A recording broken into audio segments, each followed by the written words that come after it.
Bismillahirrahmanirrahim. Assalamualaikum warahmatullahi wabarakatuh, teman-teman. Bagaimana kabarnya?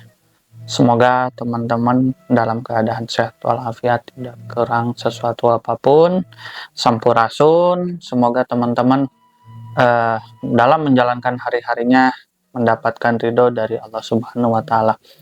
Oke, sebelumnya Kang Ida mohon maaf sudah lama tidak membuat video langsung menceritakan sejarah ataupun misteri di dalam kehidupan sehari-hari kita.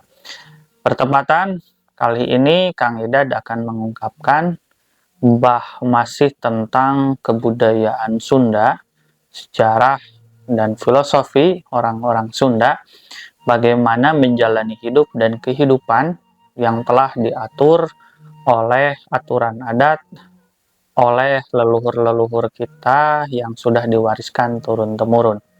Ya, salah satunya mengenai mengurus alam ataupun melestarikan alam sekitar, karena tidak mungkin kita bisa hidup jika alam ini dalam keadaan rusak ataupun alam ini dalam keadaan tidak baik-baik saja. Misalkan kita tinggal di pegunungan, orang-orang Sunda, apalagi yang masih mempertahankan adat budayanya, sangat terlihat serasi dengan alam, tidak pernah bertentangan dengan alam sekitar. Contohnya suku Baduy, mereka sangat erat dalam melestarikan alam, sangat erat dalam menjaga hukum-hukum adat yang berkenaan dengan alam dan kehidupan suku Baduy sendiri. Tidak boleh gegabah dalam membangun rumah, tidak boleh gegabah dalam menebang pohon.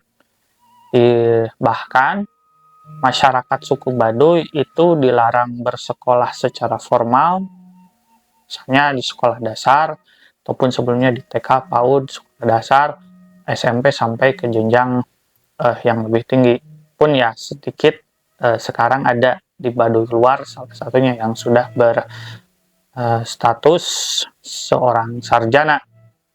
Kemudian kita membicarakan bagaimana suku Baduy itu bertahan, soal ketahanan pangan, sehingga suku Baduy itu mempunyai aturan juga dilarang menjual bahan pokok berupa beras.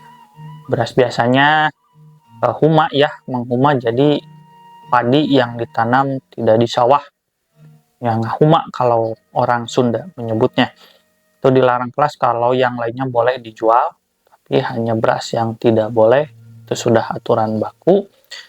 Seperti halnya juga di kampung adat Cirende, itu tidak memakai beras lagi, tapi memakai singkong. Ketahanan pangannya bagaimana aturan adatnya, sehingga dengan mahalnya bahan pokok sekarang beras itu tidak berpengaruh. Oke, kita kembali bergeser ke daerah kampung adat Ciptagelar. Di sana juga ada tradisi huma, mengahuma, padi yang ditanam tidak di sawah. Mirip dengan suku Baduy, di sana tidak diperkenankan menjual bahan pokok padi. Diibaratkan jika ada yang menjual bahan pokok itu akan dikenakan sanksi adat dan menjadi dosa besar bagi warga di kampung adat Ciptagelar tersebut.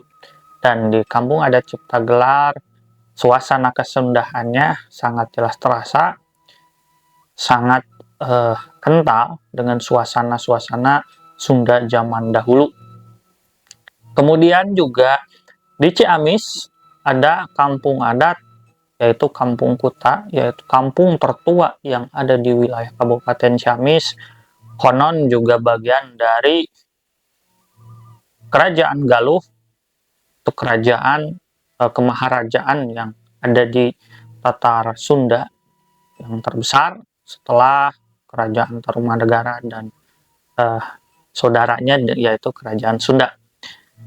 Kan masih berhubungan juga dengan kerajaan Galuh waktu itu, dan di video-video Kang Idad sebenarnya sudah dijelaskan bahwa sebenarnya Galuh mengalami 5 kali perpindahan ibu kota, dan kemungkinan salah satunya adalah yang sekarang menjadi Kampung Adat Kuta. Entah betul apa tidak, ada banyak kemiripan antara kebiasaan Kampung Kuta dengan orang-orang kerajaan Galuh pada saat dahulu kala.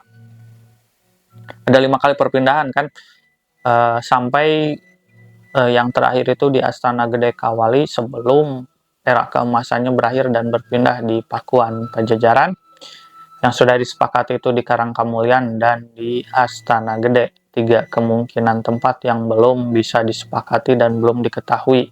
Kemungkinan Kang Idad berasumsi bahwa salah satunya di Kampung Kuta yang ada di Kecamatan Tambak Sari, itu kecamatan terbaru dan berbatasan dengan wilayah Jawa Tengah. Ya, berdekatan dengan wilayah Jawa Tengah, dipisahkan oleh sungai besar. Dan di sungai itu pun di pesisirnya ditemukan banyak fosil-fosil manusia purba yang sekarang dimuseumkan ada di Tambak Sari ya. Nah, itulah teman-teman ketahanan pangan leluhur kita, bagaimana mengatur alam agar alam ini tetap terjaga. Kadang-kadang juga leluhur kita memakai simbol, memakai filosofi cerita, misalkan di kampung ataupun di hutan, salah satu yang sangat terkenal itu hutan Sancang, Leuweung Sancang bahasa Sundanya. Di sana diceritakan moksanya Kanjeng Prabu Siliwangi di hutan tersebut, dan muncullah 2 ekor harimau, harimau putih dan harimau hitam, sebagai penjelmaan ataupun penjagaan dari Kanjeng Prabu Siliwangi. Nah, Kang Idad bisa menyimpulkan ataupun Kang Idad bisa bercerita bahwa sebenarnya simbol cerita tersebut adalah bagaimana menjaga alam hutan kita agar tetap terjaga, karena orang-orang Sunda jika dibicarakan soal pamali itu sudah tidak ada tawar-menawar lagi, memang tidak diperbolehkan, itu tidak boleh dilanggar. Ya, di Leuweung Sancang pun seperti itu, dibuat cerita bahwa kemungkinan Kanjeng Prabu Siliwangi moksa di sana diwingitkan, diangkerkan supaya alam tersebut tetap terjaga. Dan itu pun metode bagaimana menjaga alam salah satunya.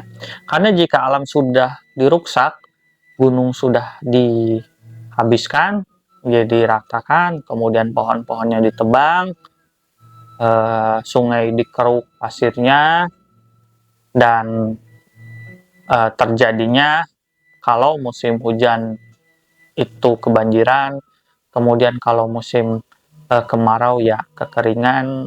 Jadi itu musibah memang karena kerusakan alam, karena egoisme manusia sendiri yang tamak dengan harta kekayaan ataupun tidak puasnya hasrat kita untuk memiliki sesuatu. Jadi alam dirusak dan tidak akan lagi memberikan manfaat ke keturunan kita nantinya.